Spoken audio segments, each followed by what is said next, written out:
Hi, my name is Michelle and this is Michelle's Life. Today I wanted to do the monthly recommendation video, which is created by Kayla Rain and Trina at Between Chapters. This month is TBR books for 2016, and what that means is books that I recommend you add to your TBR list for next year. What I've done is I've picked books from like each category, like fantasy, contemporary, graphic novel, stuff like that, that I think that you should add to your list. So let's start. The first one I think that you should add is Rat Queens. It is about a group of 4 kick-ass females, and they all have such unique personalities, and the art is amazing. Let's see, you have Betty, you have Violet, and you have Dee and Hannah, and they are amazing. There's only 2 volumes out so far, but I definitely recommend these. Pick it up. The next category I want to talk about is classics. And if you haven't read Fahrenheit 451, I definitely pick it up. It is a classic that many students read in high school, but I've noticed that some people haven't. It wasn't required reading for when I was in high school, but I picked it up on my own and I really loved it. It is about a firefighter, and in this world, firefighters actually start fires. If you are caught owning books, then your library is burned, and those books are taken away from you. So, great book. It's definitely one of my favorites. The next one I really loved reading was Jane Eyre by Charlotte Bronte. I don't know why people love Jane Austen so much. I personally love Charlotte Bronte more. If you didn't like Jane Austen, try this one instead, because it's much better. An adult book that I would like to recommend, it's not adult in the aspect of, sultry, but it is the Isabel Allande's The House of the Spirits. This was a 5-star read for me. I read it in college, and it does have magical realism. It features generations of this one family, and it's just amazing. There's war, there's conflict, there's family crisis. It's really good.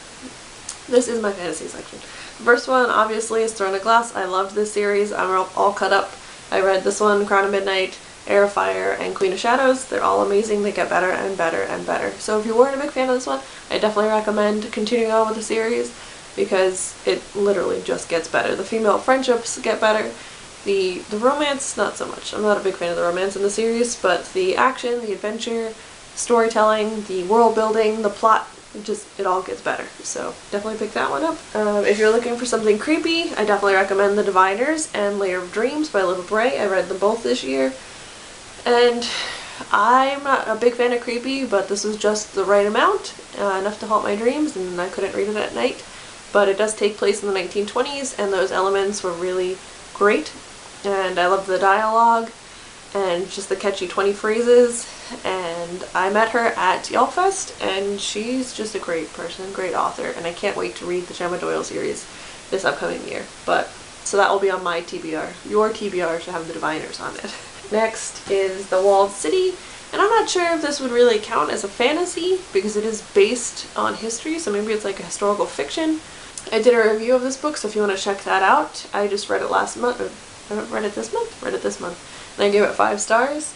It's by Ryan Grodin. It takes place in China, in, I don't remember what the town is called, but it's based on Kowloon City, which is a small, almost cramped, ghetto that was in Hong Kong, or old Hong Kong in China. And it features a girl who disguises as a guy and goes into the city to save her sister, who has been taken and sold. Well, she was sold by her father into a prostitution house, and it's her job. She's run away from home to go save her sister. It's kind of Mulan-ish in that aspect, but just really great read. It's unlike anything I've ever read. Really powerful, really moving. It does have a lot of serious topics, even though it's YA, but it's really good if you're looking for something a little deeper. The next one I want to talk about is contemporary. And contemporary, I would also like to recommend Bossy Pants by Tina Fey as an audiobook. It was really good to listen to her. I think I listened to that audiobook 2 or 3 years ago, and it still sticks with me because Tina Fey is just hilarious, and it was really interesting learning about her life. So I recommend that one. And the next is Everything Everything by Nicola Yoon. This is not an autobiography, but it is a contemporary, and just really great. I read this. I also will leave the link to the review that I did of this. It is about a girl who is allergic to everything. she doesn't leave her house. She has like a purified air system in her house so that she doesn't have to risk contaminating herself. No spoilers, so I won't say anymore, but this author is beautiful. The story is unique. It's told in like different, it has regular text, and then it's also broken up into like emails and diagrams, and just a great book. Next is historical fiction, and I want to recommend Time's Arrow by Martin Amis, and this isn't the prettiest cover in the world, but it is short, but it is dense. It is a book that I read in college, and what it is it takes place during World War II from a Nazi scientist's perspective or conscious. It's told from his conscious backwards. So it's just really interesting to see everything reversed, and you really have to think about it while you're reading, and it's just definitely it's a really great, interesting read. I definitely recommend more people read this book. I mean, what's not to like about that? Next one I want to recommend is, as I've mentioned several times on this channel, In the Shadow of Blackbirds by Kat Winters. This features the historical elements of influenza and the war, and just it has a little bit of a steampunk element to it, and ghosts and ghost photography, and just great writing. So that's what I have to say about that. The last book I want to mention for historical fiction is The Book Thief. I'm sure you've heard about it. It's been crazed on BookTube.